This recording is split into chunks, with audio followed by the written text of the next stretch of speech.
अगला क्वेश्चन क्या होगा, अम्ल और क्षार के बीच की अभिक्रिया को कौन सा अभिक्रिया बोलेंगे?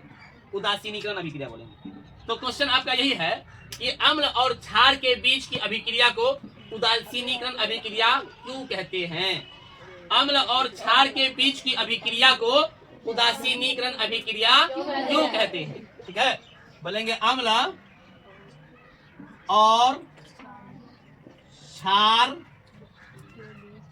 के बीच की अभिक्रिया को उदासीनीकरण अभिक्रिया क्यों कहते हैं? या क्यों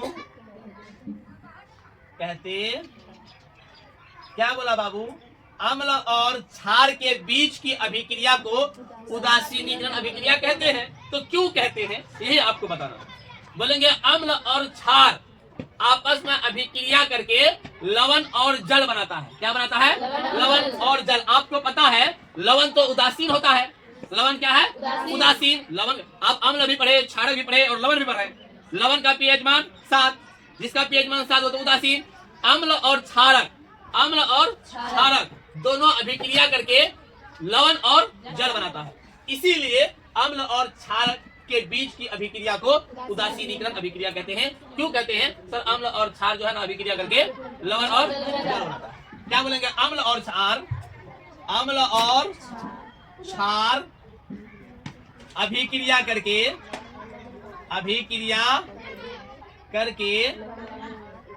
लवण और जल बनाता है।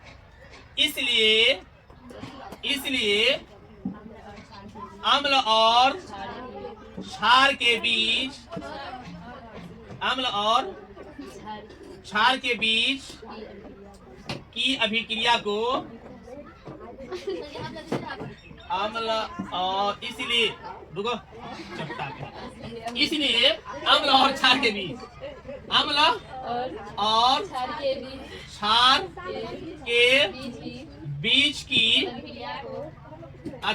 को उदासीनीकरण